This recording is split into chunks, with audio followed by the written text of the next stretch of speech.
Hello, this is Professor JPS, and this is a streamlined lecture for Communication Arts 205, Mass Media and Popular Culture. And this evening we're trying to work on the last half of Chapter 11, Cell Phones and Social Media and Identity.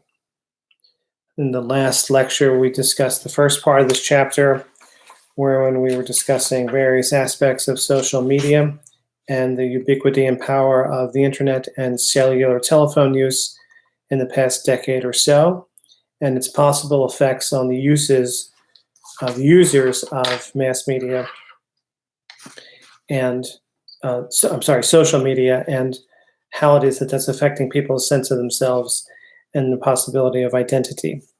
By deploying some of the theoretical aspects that we had discussed earlier in the semester, both semiotics, Marxist theory, sociological theory, psychological theories that have been sprinkled in and about Chapter 11. Chapter 11 tries to get at some more tangible aspects of how, in this instance, social media is really changing people's sense of themselves and changing their sense of identity. We left off on page 283, and in the last few aspects of this particular chapter, Berger discusses psychoanalytic aspects and youth with social media, semiotic aspects of social media, and Marxist perspective in social media. Okay, so it retrieves some of the information from previous chapters and tries to give some fruitful examples of how the theories that we've been discussing can have a tangible effect in some of the areas of popular culture that we've been discussing. Okay, so on page 283, Berger starts to discuss some aspects of psychoanalytic theories and its effect on youth. And the main gist of what Berger is trying to get at here is that he's saying that often adolescents and teenagers who have not quite been fully formed in terms of their own emotional and psychological responses to their own changing adulthood or pre-adulthood sometimes can have a overuse, in this instance, of social media and particularly cellular telephone use and the notion of texting and social media use. Just a couple of things that he says here that I think are worth double checking on page 283. That's page 283.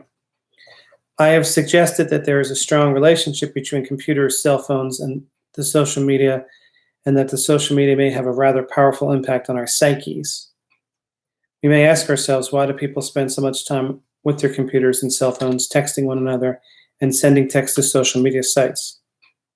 One reason I believe is these devices enable people to connect with others and to ameliorate the alienation, loneliness, and sense of separation many people feel in modern societies.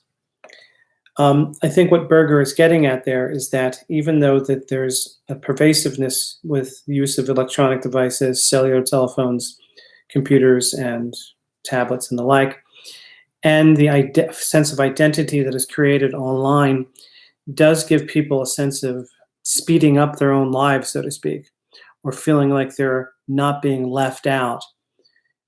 Berger is suggesting that there is still a gap between the reality that people live and the sort of once removed version of reality that people engender online, take in online, take in through social media.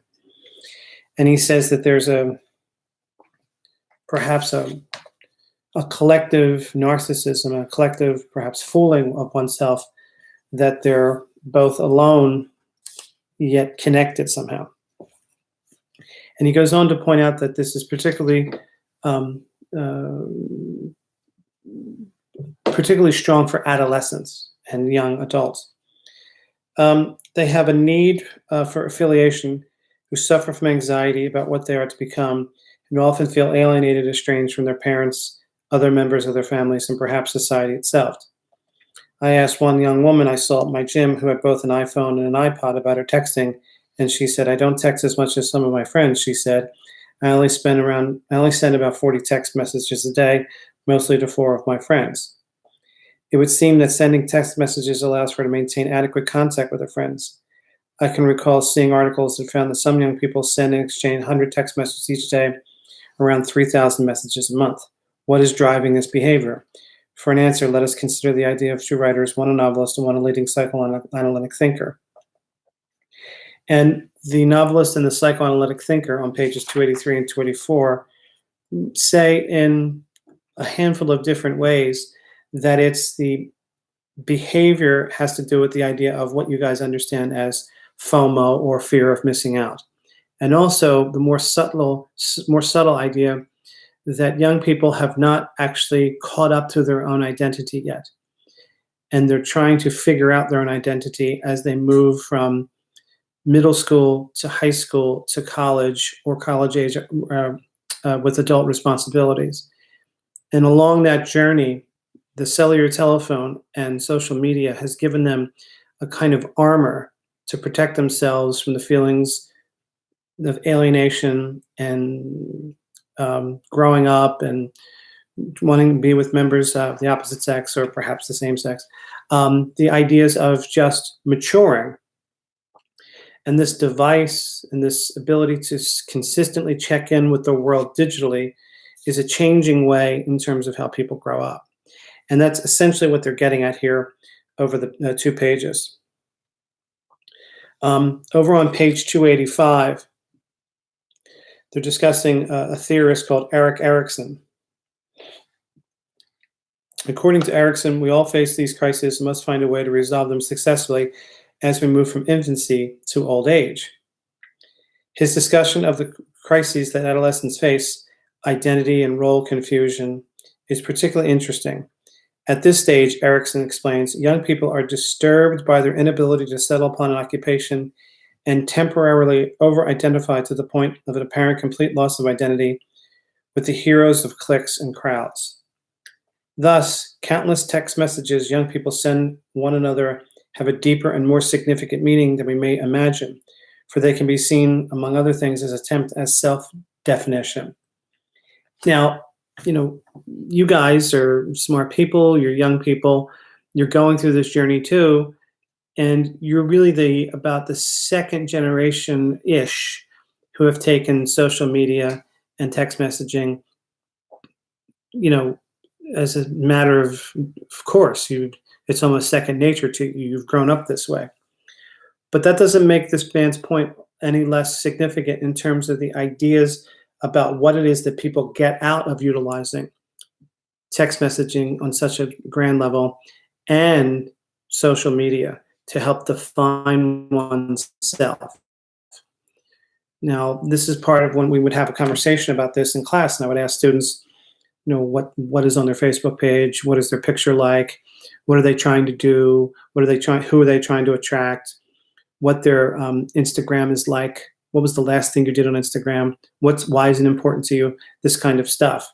So if you're so inclined, you can send me an electronic mail message telling me that kind of stuff. But I think once we start to say those things out loud, rather than the habitual uses of it, students sometimes come to question what it is that they're doing with it. Not that it's bad or evil or wrong or whatever, but it's just the prevalence and the pervasiveness of social media, and living one's life digitally living one's life primarily digitally rather than living one's life a bit separated from the sense of once removed from reality, a sensibility, I think, makes students ponder this a little bit more, ponder the psychoanalytic aspect of it more.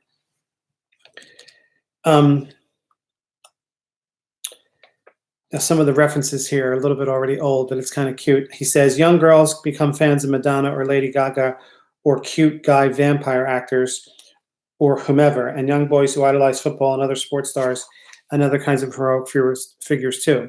Erikson would say that going through a stage in which they're struggling to consolidate their identities and using their heroes and heroines as a means towards accomplishing this task. Now, at the bottom of page 285 is a relatively interesting box and graph that talks about Erikson's developmental crisis and cell phone function. the bottom of 285. Let me just show it to you in the camera here. For those of you who have the textbook, there it is. For those of you who, for whatever reason, maybe have misplaced your textbook or don't have your textbook, I don't know whether or not you can see that well enough, whether or not you can put that on pause and take a look at it. Okay? And it is a very interesting chart that allows for Erickson's theories, and it's the place of the cell phone / social media within it. I'll leave it up there for another 10 or 15 seconds, and then I'll read out what's there to make sure that you're having a sense of it. It's table 11.4.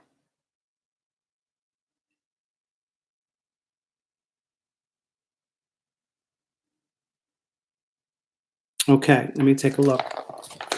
So for those of you who maybe have misplaced your textbook or whatever, the chart is broken down into 3 areas. On the top it says stage, and then in the middle crisis, and then on the right-hand side it says cell phone function.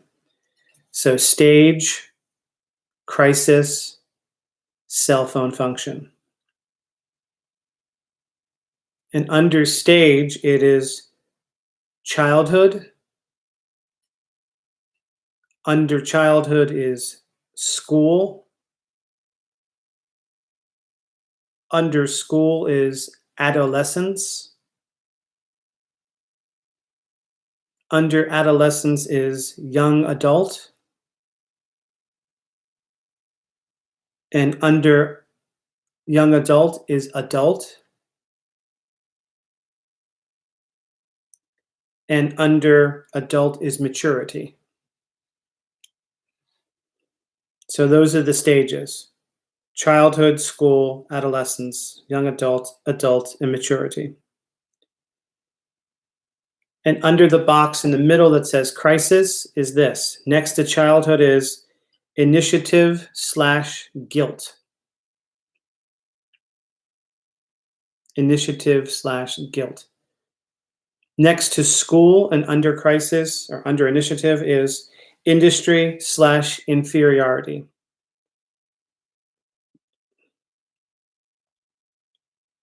Next to adolescence is identity / role confusion.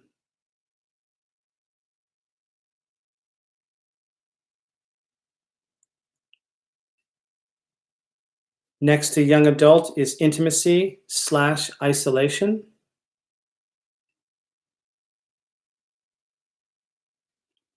Next to adult is generativity, which is GENERATIVITY,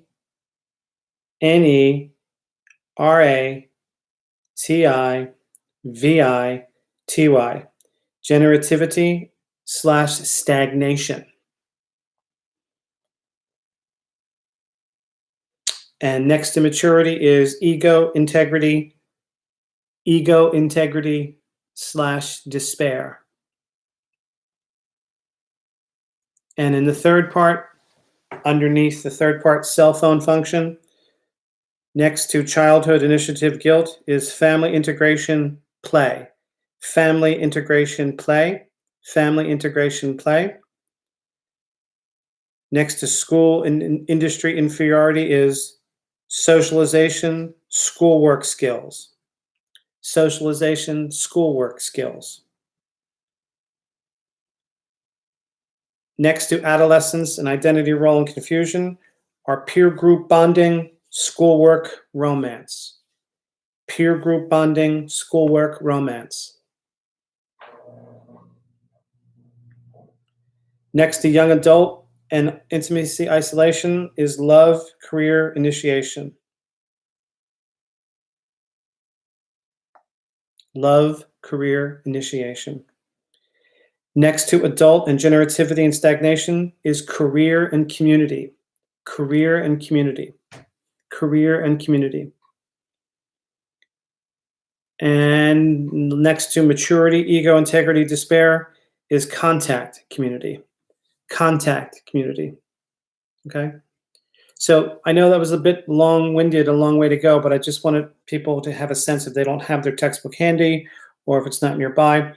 Erickson is talking about, he's trying to make tangible this idea of theorizing why it is that cell phone use is so prevalent, so pervasive, so powerful, how it connects people to the world in ways that didn't exist 15 years ago, that are now so pervasive. How that idea, and what he's saying with young people, you have in childhood, you have a crisis in childhood, and the crisis is built up of the conflicts between initiative and guilt.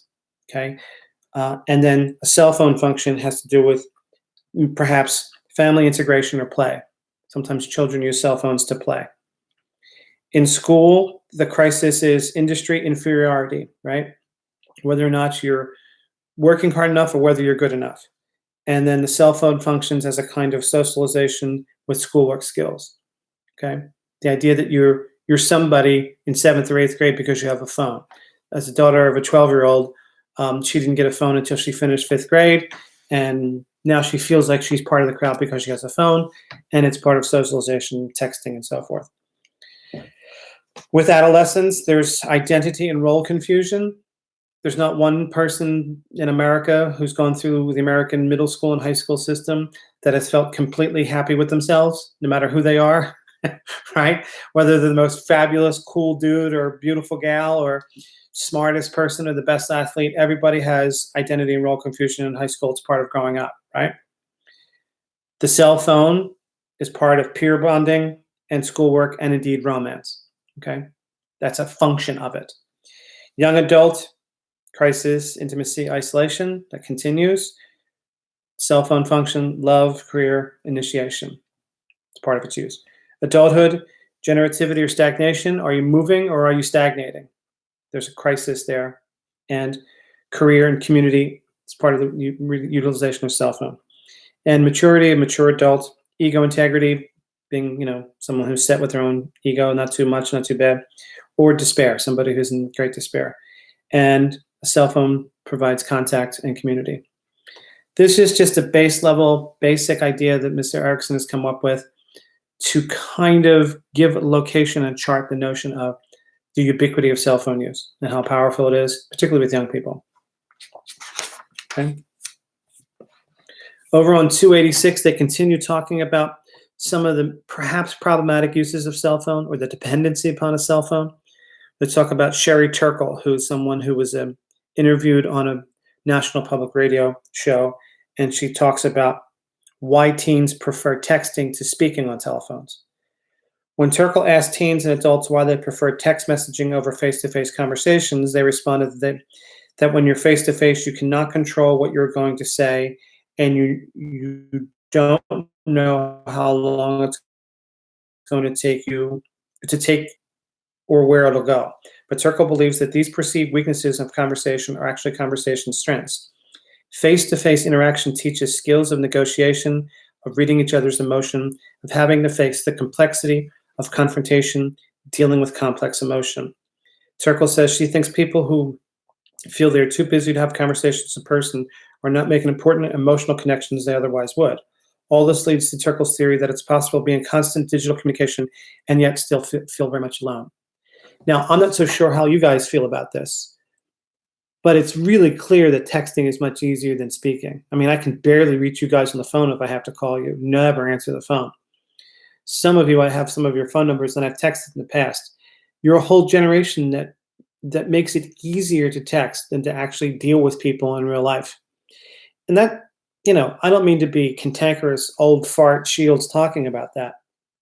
But at the same time, you can't live in text forever. You have to deal with people sooner or later. Now, I know the COVID crisis is, it's making us having to deal electronically with one another. But in general, this thing will end, and you will have to actually speak to one another. It's just a notion from the latter part of this textbook, getting at this idea of cell phone and identity. Okay. If Turkle is correct, says Torel, the cell phone is having a negative impact on the development of young people, some of whom seem addicted to texting and send around 100 messages a day to their friends. And the very notion of friends on Facebook was, a kind of a silly misnomer. He also very briefly discusses sexting. Now, this is not something. I think this is relatively dangerous, particularly for young people. I think that people who find themselves taking naked pictures of one another to send as a sexual come onto one another is relatively dangerous because it can never end well. And it's some people are much too young in terms of understanding emotional and physical connection sexuality can have, and it becomes much more than just a picture of one's sexual sensibilities. It has to do with reputation, and it has to do with one's sense of oneself. I know I'm an old fart talking about this, and this certainly wasn't around when I was a teenager or a young man. But people are not quite mature enough for sexual behavior, and they're certainly not mature enough to have the consequences of sending naked pictures of themselves without realizing how that can harm their emotional sensibilities and their reputations. Particularly with teenage boys, they have no idea just how harmful those things can be. And I would, strongly recommend that you don't do that. But at any rate, he doesn't talk about sexting too much, but does chalk it up as a relatively negative aspect of the cellular phone and social media pervasiveness. Another interesting point from this particular chapter, the two main things that are left in this particular chapter have to do with semiotics and the cell phone and the Marxist perspective on cell phone. And let me just say, 287 through 288, Berger talks about the semiotics of cell phones. And the basic gist of these 2 pages is to demonstrate the idea that cell phones have a certain kind of reputation to be the one to have, right? I think it's pretty safe to say that most people want to have an Apple iPhone because of its sleek design, because of its value and its relative success, and because it's the one that has a reputation for being the best. It's branded as a kind of icon of cell phone users. And when we discussed semiotics before, we discussed the idea of the signifier to the signified. If you have a cell phone that's top of the line iPhone cell phone that has all the bells and whistles and has the best speeds and best data collection and best picture cameras and the ability to send lots of text or whatever, it has a semiotic.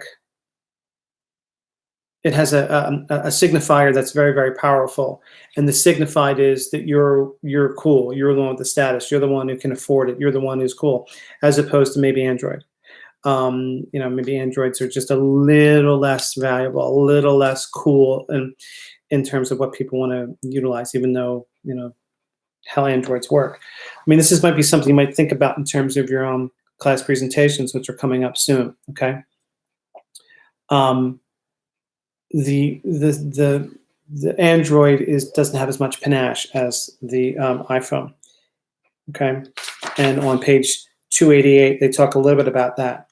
In a book called Moving Cultures, Mobile Communication in Everyday Life by Andre Caron, he says the mobile's new status as an object of value and thus a means of increasing its user's social standing can be seen in other advertising strategies, such as those around Christmas. At this time, the mobile becomes a significant gift, cell phone. Attributing the gift to the techno object automatically makes it a desirable object and consequently an object of value. And you guys know this, instinctively. Not only do you want the best phones, but the best bells and whistles for those phones. And that is something that is very, very powerful. Okay. The other thing about this particular chapter that I think is pretty interesting, because there's a kind of interesting contradiction, is the Marxist perspective on cell phones, the bottom of 288 and the top of 289. Most dyed-in-the-wool Marxists, most strong Marxists, would have a lot to criticize about cell phone use and the use of companies that make a tremendous amount of money off the back-breaking labor that exploited workers in third world countries or communist countries like China who make a lot of the iPhones. Those people are terribly exploited. They don't make much money. And in point of fact, there was about 10 years ago or so, there was a Chinese sweatshop that were making iPhones around the clock so much that the workers were exploited so badly that the company managers literally had to put in netting in the inner part of the iPhone factory to catch workers who were leaping to their deaths in suicides because they were being worked so hard at this iPhone factory. Most Marxists would take offense to the way in which laborers are being treated so disrespectfully with such a terrible, terrible hours for or treatment of workers and low wages to make iPhones for people all over the world. And the idea that cell phone carriers put people into particular kinds of contracts to keep people paying really higher prices, particularly in the United States. Cell phone use in the United States is much more expensive than it is in other parts of the world. And access to the internet is also much more expensive than it is in other parts of the world. And it's relatively slower than it is in other parts of the world, too. So Marxists who are consistently worried about exploitation of labor, exploitation of workers, would and do have a field day with how companies like Apple make a great deal of money exploiting workers, and companies like Verizon and AT&T make a great deal of money on contracts. And when the actual cost of what it is that they're providing isn't really that high. And we've become so used to it as a culture that we're paying for it like we pay for electricity or pay for, old landline telephones, okay?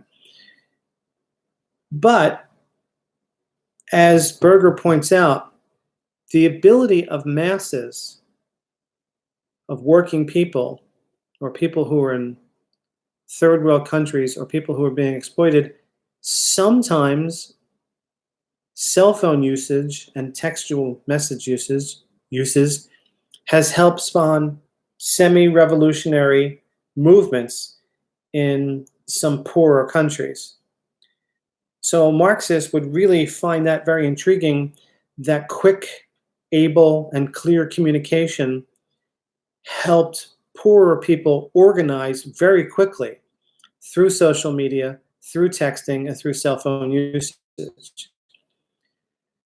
So some Marxists would find that kind of rallying cry against corruption and against exploitation to be something cell phones did well and social media does well. At the bottom of 288 and 289, they're talking a little bit about this. Marxists would also be captivated by the revolutionary potential of the cell phone. During the riots in Iran in 2009, after the presidential elections that were widely regarded as stolen, members of the Iranian opposition coordinated their campaigns against the government by using cell phones and social media like Twitter. The anti-government parades were brutally suppressed by the government, but the ability of the opposition to mobilize itself was due in large measure to the power of the cell phone. Rheingold offers another point in the Philippines in 2003. On January 20th, 2001, President Joseph Estrada of the Philippines became the first head of state to lose power to a smart mob. More than 1 million Manila residents mobilized and coordinated by waves of text messages assembled at the site of the 1986 People Power peaceful demonstration that helped topple the Marcos regime. Tens of thousands of Filipinos covered on Epifanio de Santos Avenue, known as ESDA, within an hour of the first text message. Go to ESDA, wear black. In other words, even though Marxists see exploitation with the way in which cell phones are produced and distributed and used, sometimes their use can be galvanized against government oppression and against exploitation of labor. because of its ability to organize so quickly. And I think that if you think about that, that's a kind of an interesting idea, and Marxists would find that compelling. The same thing happened in Tunisia and Egypt in 2011, where people rose up against their government in that area. One other thing that Marxists would have trouble with in terms of cell phone use and social media use is the ability of companies to consistently and constantly use advertising through cell phones and through social media. Marxists would find that a bit more about the consolidation of power in the fewer and fewer hands, and that the bottom of 289 discusses this idea. Another problem Marxists would find with cell phones is they provide yet another screen on which advertisements can be shown.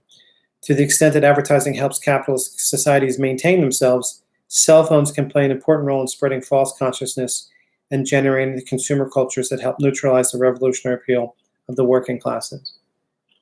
This may be something interesting in terms of YouTube influencers that you guys have grown up with. The way in which YouTube influencers will tell you what it is that you should be sorry, I got low battery here. What it is that you should be thinking about, what it is that you should be buying, what your generation, what your gender, what your style is. I'm sure there's any number of YouTube influencers telling you what to think and telling you what to buy. You might want to think about that in terms of Marx, in terms of your class presentations, okay?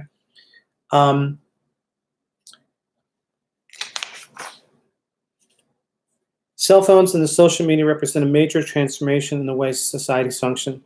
The ubiquity of cell phones and the popularity of the social media are signifiers of a new social order in which anyone and almost everyone can make their presence known by sending messages, photos, and videos that a huge number of people can potentially access.